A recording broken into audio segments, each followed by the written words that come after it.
Good morning, कैसे हो? सब मज़े में हो? ओके। अभी धीरे धीरे स्कूल्स है वो हमारी स्टार्ट हो रही है ना। 9th-10th खुल गया है, 11th-12th ओपन हो गया है। अब धीरे धीरे आपकी भी बात हो रही है कि आपको भी धीरे धीरे स्कूल्स ओपन हो जाएगी आपकी भी, है ना। लेकिन विदाउट ये हमने ऑनलाइन में जो सब पढ़ा है वो सब आप लोगों को कंप्लीटली वर्क करके यहाँ पे आना होगा। ओके, कर लोगे ना? कर ही लोगे ना? यहाँ पे बोर्ड पे मैंने कराया ही है। ना समझ में आए, कुछ ऐसा हो जो वीडियो में नहीं समझ में आ रहा होगा तो वो मैं आपको बता दूंगी, लेकिन जब भी आप यहाँ पे आओगे तब। लेकिन लिख लेना अच्छे से। हाँ, 2 स्टूडेंट्स आए थे जिनकी बुक बहुत ही अच्छी थी, बहुत ही। 2 स्टूडेंट्स लास्ट सैटरडे को आए थे, इससे पहले सारे आ गए हैं, लेकिन 1-2 ही नहीं आए हैं। तो बहुत अच्छे से अपनी वर्कबुक कंप्लीट की है, बहुत अच्छे से अपनी नोटबुक भी कंप्लीट की है, बहुत अच्छे से अपने होमवर्क की बुक है उसमें भी सब लिखा है, पेपर्स भी टाइम टू टाइम सबमिट होते हैं।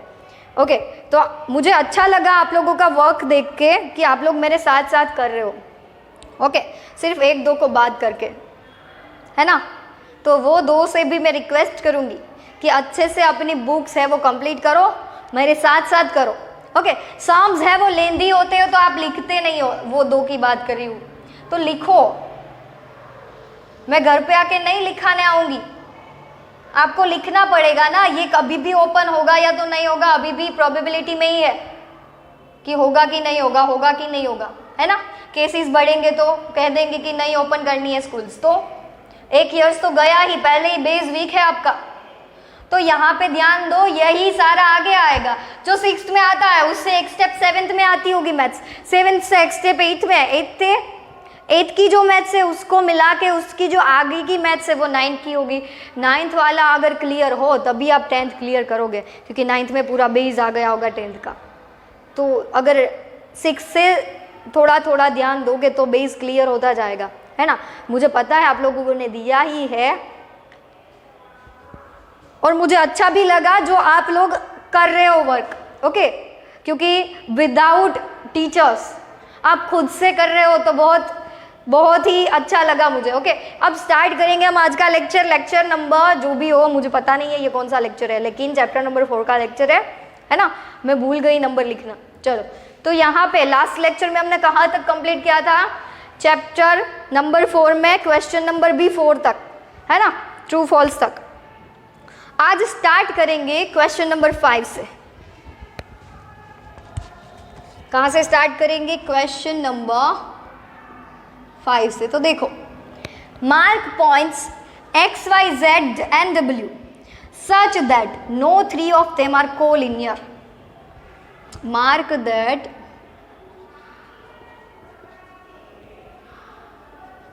points x, y, z and w such that क्या? Such that no 3 of them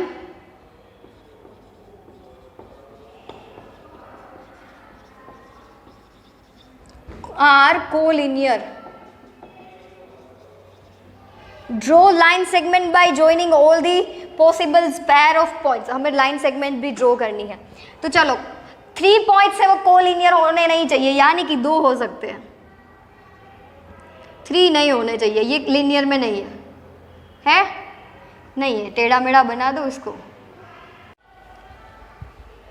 चलो, तो स्टार्ट करेंगे हम यहाँ से क्वेश्चन नंबर 5। जैसे मैंने बताया कि 3 पॉइंट्स है वो कोलिनियर नहीं होने चाहिए, तो यहाँ से लाइन सेगमेंट ड्रॉ करेंगे तो इस तरह से आएगी, यहाँ से लाइन सेगमेंट ड्रॉ करेंगे तो इस तरह से आएगी, जिसके अंदर 2 ही पॉइंट्स होंगे।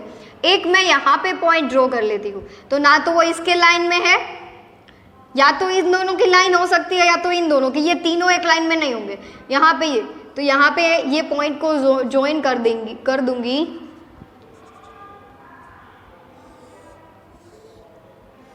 तो ये मिल जाएगा x, y, z, w। Okay, आप चाहो तो आप इस तरह से भी ड्रॉ कर सकते हो, कोई किसी की लाइन में 3 पॉइंट्स नहीं है। देखो, है? नहीं है। ओके, कोई भी तरह से आप ड्रॉ कर सकते हो, 3 पॉइंट्स एक लाइन में नहीं आने चाहिए, और ज्वाइन भी करने को बोला है, जो कर दिया। Now 6th one, draw a line segment of length 6.7 centimetre. चलो, draw a line segments of length 6.7 centimeter. Then mark points A, B and C on the line segment.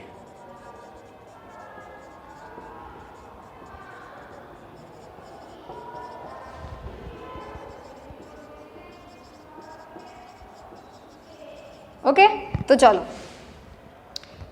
क्या करना है, लाइन सेगमेंट बनाना है 6.7 सेंटीमीटर का। Suppose ये 6.7 centimetre मैंने scale से major कर लिया। ओके, इसके ऊपर मुझे 3 पॉइंट्स, ऐसा नहीं बोला है कि सेम डिस्टेंस में कहीं पे बी से ए बोल देंगे, यहाँ पे कहीं पे बी और यहाँ पे कहीं पे सी। चलो, ये हो गया। नाउ 7th वन, कहीं पे भी ड्रॉ कर सकते हो। ओके, ऐसा बोला नहीं है कौन सा पहले कौन सा बाद में कितने डिस्टेंस पे, वो सब नहीं बोला है, तो आप खुद से कहीं से भी ड्रॉ कर सकते हो। Now question number 7, draw a ray MN। हमें एक रे MN ड्रॉ करनी है। Draw a ray MN and mark points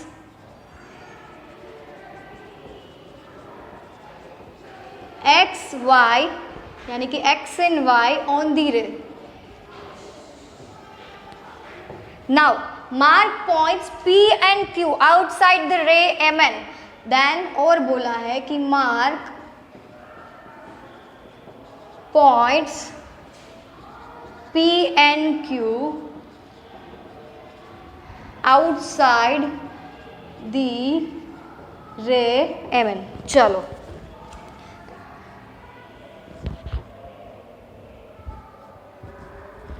एक रे ड्रॉ करनी है MN। Okay, and mark points XY on the ray. तो यहाँ पे X होगा, यहाँ पे Y भी होगा, है ना। चलो, ये हो गया। अब and mark points P and Q outside the ray. Outside the रे, चाहो तो दोनों को एक साइड में भी लिख सकते हो, यहाँ पे ना लिखो तो कोई भी चलेगा। ओके, चलो, ये हो गया हमारा क्वेश्चन नंबर 7। अब आपको क्या करना है, मज़ा आएगा इसमें। आपको घर पे मैच बॉक्स तो मिल जाएगा, है ना, माचिस का बॉक्स जो होता है वो, मैच स्टिक्स, उसका यूज़ करके आप लोगों को ड्रॉ करना है। क्या? Draw a figure showing a polygon formed by 4 match sticks. Polygon draw करना है कितनी मैच स्टिक्स का यूज करके? 4। चलो, तो चलो, एक मैच स्टिक आपने यहाँ पे रखी, दूसरी यहाँ पे, तीसरी यहाँ पे, चौथी यहाँ पे। ऐसे भी ड्रॉ कर सकते हो, एक यहाँ पे, एक यहाँ पे, एक यहाँ पे, एक यहाँ पे। इस तरह से भी ड्रॉ कर सकते हो, जो मज़ा आए, लेकिन 4 मैच स्टिक से बनाना है, 4 ही। Therefore, draw a figure showing a polygon formed by 6 match sticks. तो 6 मैच स्टिक्स को आप ज्वाइन करोगे। इसको इरेज कर देती हूँ, अगर बाकी हो तो वीडियो प्रीवियस करके देख लेना आगे का, है ना।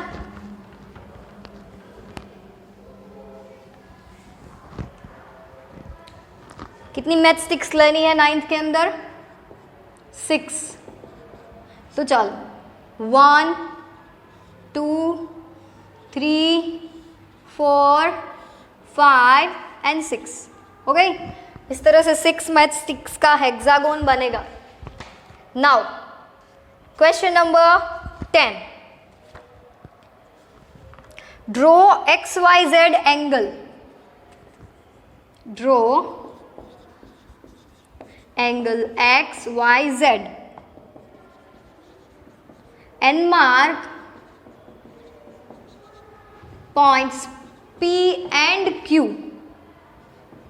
on it. P and Q को हमें उसके ऊपर मार्क करना है. Mark point D in the interior XYZ, interior of XYZ, and mark point E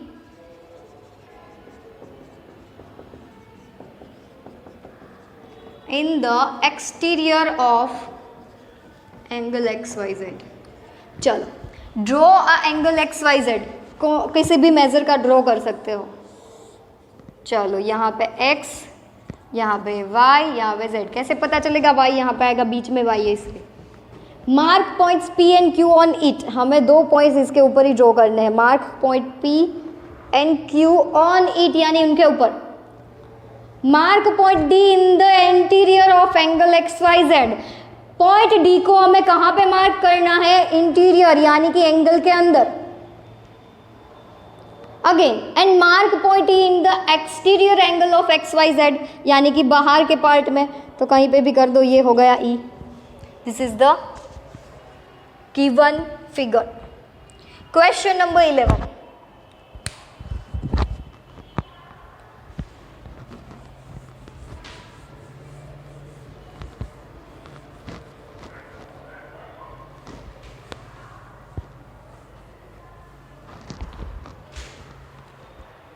Name all the angles formed by the adjoining figure. इस तरह से दिया हुआ है B, C, D, यहाँ पे O. चलो कितने एंगल्स हो सकते हैं? तो सबसे पहले A से स्टार्ट करो. एंगल AOB ये वाला, फिर एंगल AOC, फिर एंगल AOD. ये 3 हो गया A का. चलो अब B से स्टार्ट करो. Angle BOC. देखो AOB या BOA सेम रहेगा ना, बीच में O ही आएगा और AB सिर्फ चेंज होंगे, तो वो तो लिखा जा सकता. इसलिए यहाँ पे नहीं, यहाँ से BOC और BOD और पूरा एंगल हो गया BOC और BOD पूरा. अब C की बात करेंगे तो एंगल COD. चलो ये हो गया 3 और 3 6. इतने ही नेम बनेंगे इस फिगर के और नहीं होंगे. Now question number 12. Draw a circle of radius 3 centimetre.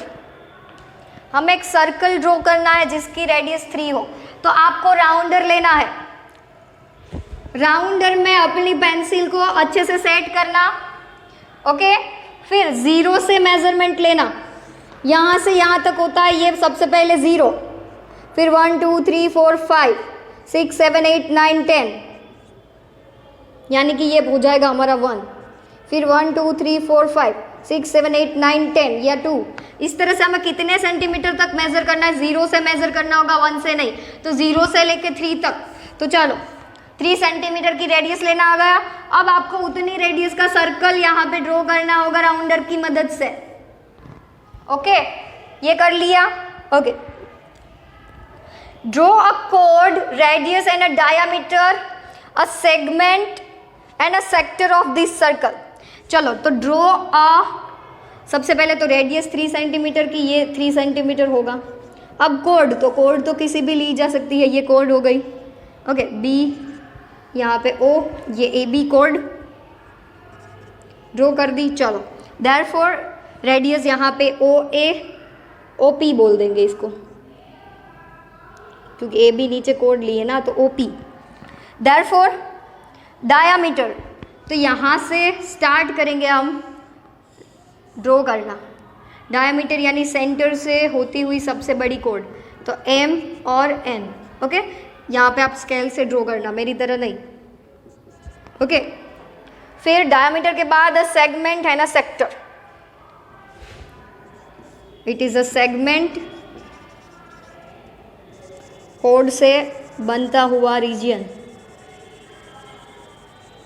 Okay, अब सेक्टर की बात करेंगे तो रेडियस यहाँ पे इन दोनों को ज्वाइन करती हुई तो ये पूरा जो बन रहा है, ओके, हम दूसरे कहीं पे ड्रॉ करते हैं सेक्टर। ओके, चलो यहाँ पे कोड सेगमेंट भी कहीं पे दूसरे जगह पे, यानी कि आपको सब अलग अलग दिखे इसलिए। चलो यहाँ पे ये कोड ली, इनके बीच का ये रीजन जो मिलता है, इट इज अ सेक्टर। अब sorry, it is a segment. अब क्या ड्रॉ करना है हमें? सेक्टर। तो चलो यहाँ पे हम एक कोड लेंगे, इतनी सी ली, सेंटर से इसको ज्वाइन करेंगे तो इतना ज्वाइन हुआ। ये पूरा पार्ट, कोड लेने की तो ज़रूरत ही नहीं है ना, सिर्फ आर्क ही ले लो एक।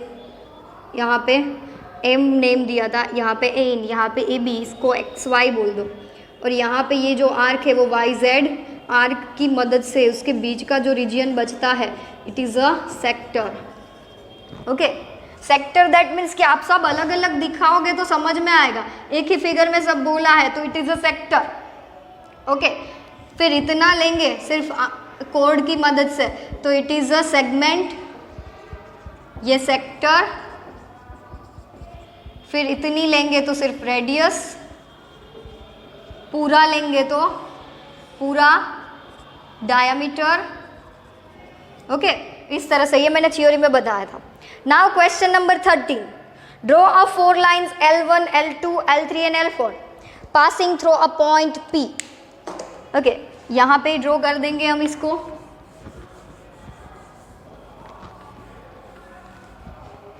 ड्रॉ अ 4 लाइन्स L1, चलो एक पॉइंट में से ही पास करनी है, P में से एक लाइन यहाँ पे पास की मैंने, जिसको नेम दिया L1, एक यहाँ से की L2, यहाँ से की L3, एग्जैक्टली बीच में से L4। ओके, चलो तो ये हो गई हमारी lines passing through a point E।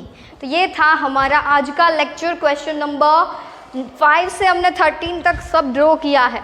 Okay, तो नेक्स्ट लेक्चर में हम न्यू क्वेश्चन स्टार्ट करेंगे। ये आप अच्छे से अपनी वर्कबुक में ड्रॉ कर लेना, मैथ स्टिक वाला है वो भी कर लेना। ओके, चलो तो आज का लेक्चर हम यहाँ पे रखते हैं।